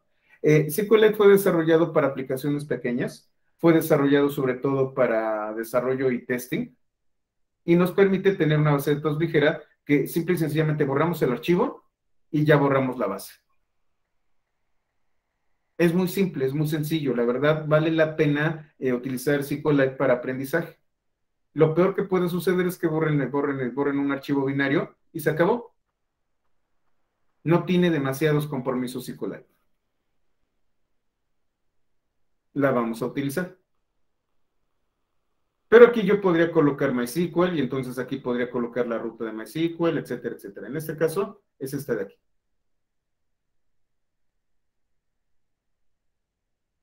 ¿Cómo es la estructura? Databases, un identificador y sus argumentos de configuración. Otro identificador y sus argumentos de configuración. Default es la base de datos principal. Lo tenemos aquí. ¿Qué parámetros de configuración tenemos? Tenemos engine,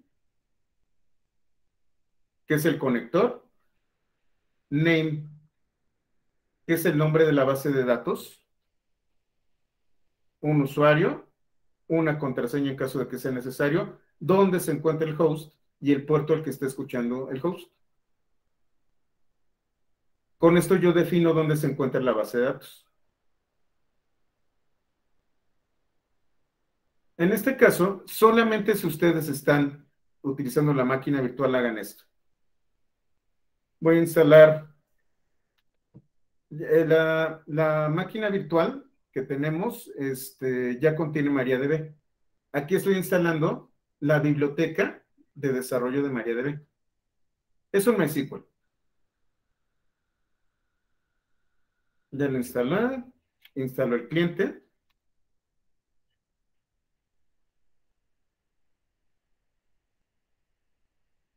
Y la máquina virtual que tenemos, si ustedes se van a localhost 8980 /adminer.php,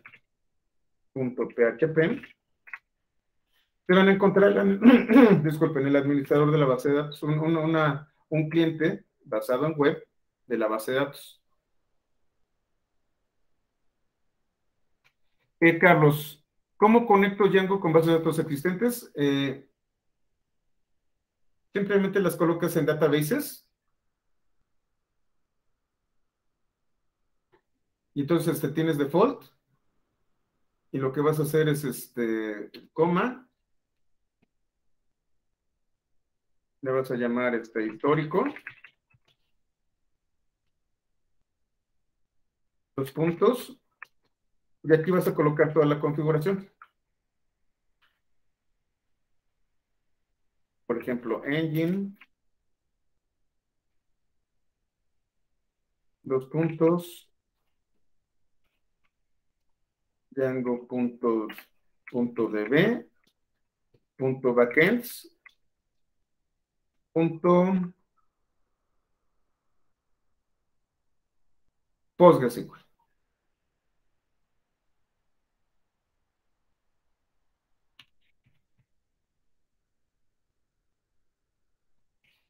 Este es mi conector.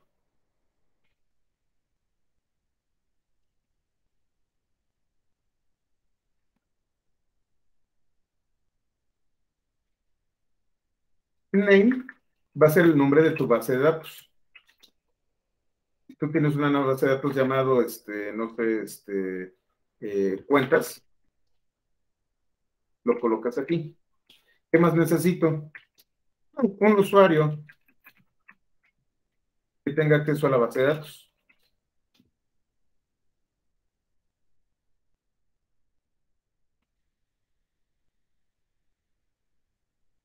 Voy a necesitar una contraseña.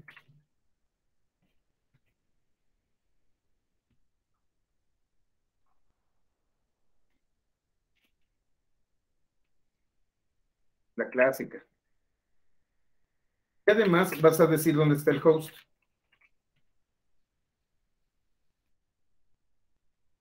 Por ejemplo, puede estar no necesariamente necesitar estar en localhost, podría estar en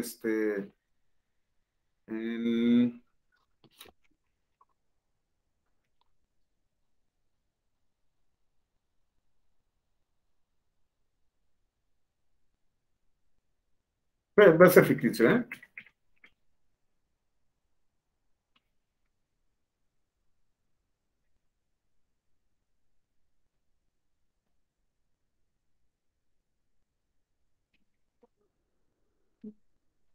Por ejemplo, a lo mejor lo tengo en Cloud SQL, utilizando Google Cloud. El puerto,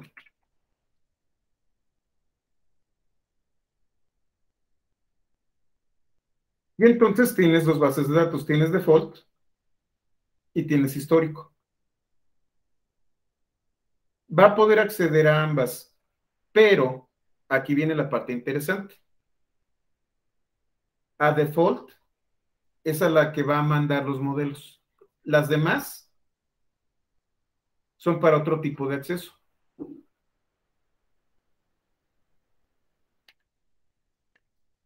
Vamos a verlo con MySQL. El usuario es admin. Y la contraseña es OpenStack OpenStack. Nada más que con letritas. Y le dan login. Ay, no me lo sé.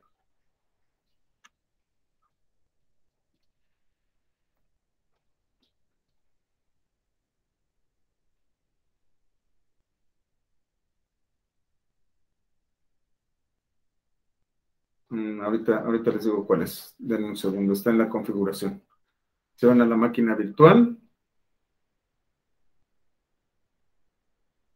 Configuración, ¿está bien chiquito esto? En descripción, ¿por qué está tan pequeñito?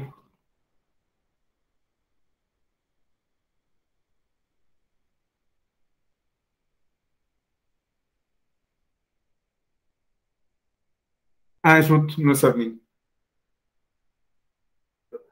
Ay, qué letrita tan chiquita. Ahorita sí. Está raro porque está tan pequeño.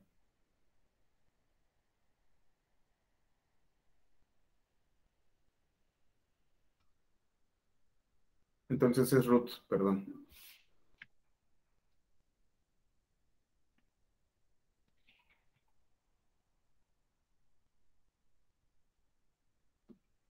Y entonces tengo acceso a la base de datos que está dentro de mi máquina virtual. No tienen que hacer nada, ya está instalada. Ya en la máquina virtual está instalada, entonces se pueden conectar a ella. Déjenme hacer algunas cosas, me está confundiendo. ¿Y por qué está tan pequeñita esta letra? Sí, por siendo un poquito lento, ahorita me confunde todavía más. Esto es la base de datos que está funcionando dentro de la máquina virtual. Podemos trabajar con ella. ¿Dónde está? En el localhost de la máquina virtual. Y es un MariaDB. Si ustedes quieren jugar, de hecho, estas máquinas virtuales fueron hechas para eso, pueden echar a perder. Entonces ustedes pueden trabajar con esta máquina virtual y diseñar sus propias bases de datos y no pasa absolutamente nada. Todo está dentro de la máquina virtual.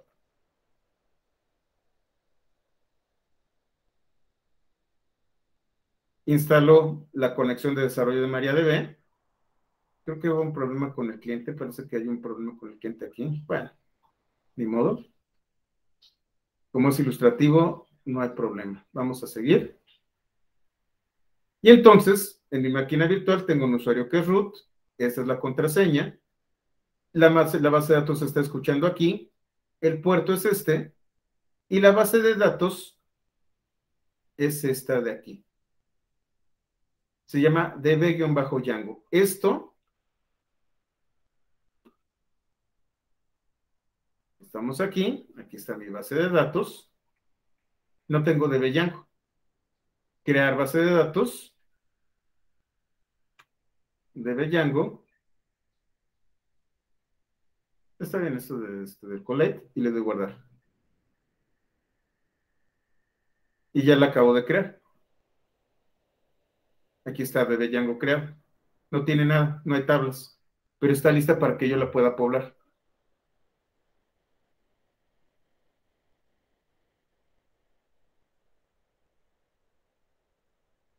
Esta es la configuración. Tengo default y tengo esta que se llama Pythonista con toda esta información. Esto no lo, bueno, sí lo voy a hacer. Lo voy a copiar. Está dentro de settings.py. Aquí en databases. Y entonces tengo mis dos bases de datos. Como hubo un error de instalación, me va a marcar un error, pero vamos a ver. Migrate se va a encargar de conectarse con las bases de datos y todos los avances y tablas y datos los va a guardar. Va a guardar la estructura con las nuevas modificaciones. Entonces me voy a tutorial. Yo le puedo decir a qué base de datos aplicarle el migrate.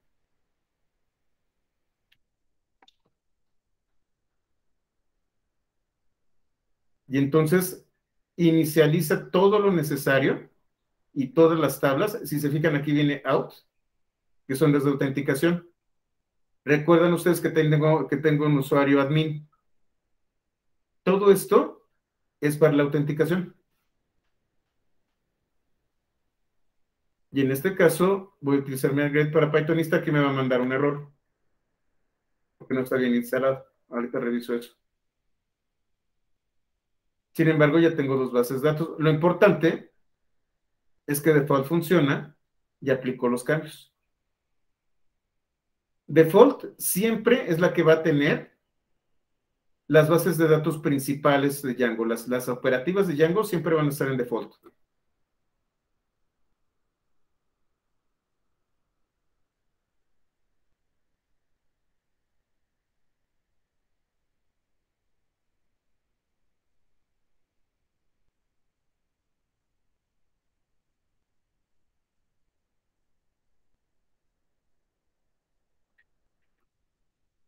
Denme un segundito, déjenme cerrar, la vuelvo a abrir.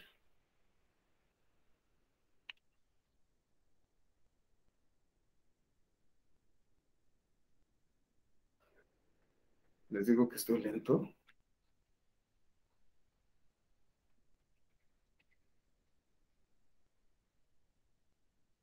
Aquí está de Django. Bueno, todavía no crea las tablas, simple y sencillamente ya tiene la relación. Cuando ya les meta datos es cuando se van a poblar las tablas. Ahorita no tiene nada porque todavía no le he metido datos. Sin embargo, la estructura ya fue creada aquí.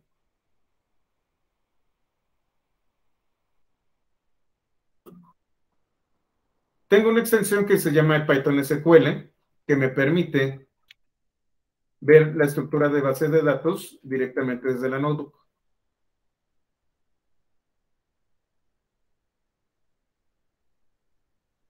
La cargo como una extensión. Vamos a ver si me puedo conectar como MySQL.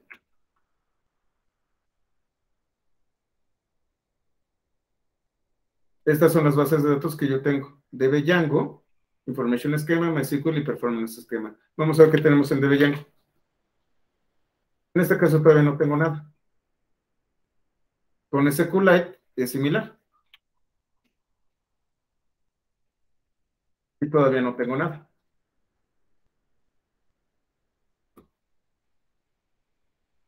Sin embargo, ya están configuradas las bases de datos. ¿Cómo consumo las bases de datos? Ese es el capítulo 13.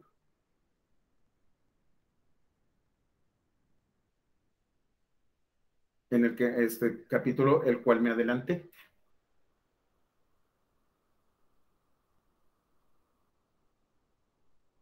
En el capítulo 13 creamos nuestros modelos. Ya hicimos el primer migrate. Voy a volver a copiar.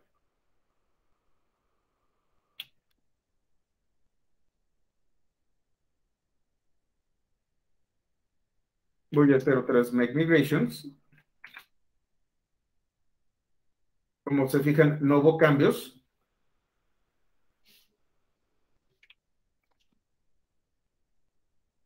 Y entonces apliqué las migraciones.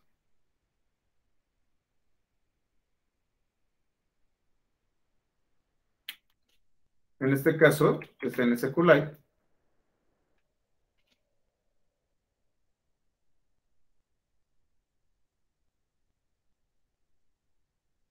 ¿Qué fue lo que hice? Creo que no configuré bien. Déjenme ver qué hice con la configuración.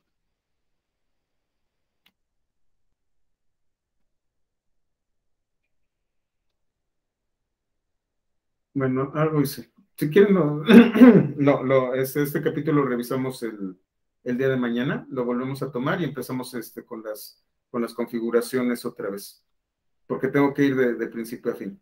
Hice las migraciones, pero creo que no creé la tabla. Ahorita reviso qué pasó. Entonces, déjenme, lo dejamos aquí, ya vimos cómo funciona conceptualmente y mañana lo echamos a andar. Sí, porque ya nos quedan 4 minutos y tengo que salir corriendo. ¿Ok? Entonces, terminamos esta sesión aquí. Vamos a retomar el capítulo 13. Me adelanté, disculpen ustedes. Primero tenemos que ver el capítulo 12, que es cómo se configura la base de datos. Y el capítulo 13 es cómo consumimos la base de datos a través de los modelos. Entonces, vamos a retomar el capítulo 13 y nos vemos el día de mañana. Muchas gracias y disculpen, creo que me va a dar gripa y no estoy al 100% en este momento. De todos modos, muchísimas gracias. Y la asistencia, ¿ya ven? Les digo. Linia, muchísimas gracias, qué bueno que estás aquí.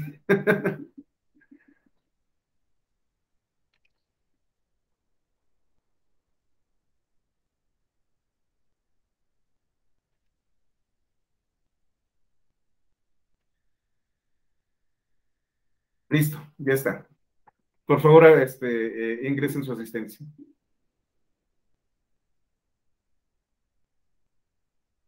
Gracias, gracias, Joel. No, espero no empeorar porque apenas me está dando.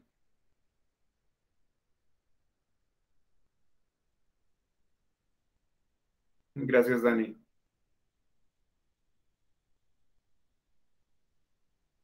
¿Listo? ¿Ya pueden verla? ¿Ya pueden ver la cosa esta de asistencia, de encuesta? Ahí va, sí, perfecto. Muy bien, me faltan dos o tres personas y listo, perfecto. Muy bien, entonces ya todos tomaron su asistencia. Muchísimas gracias. Dejo de grabar y nos vemos el día de mañana.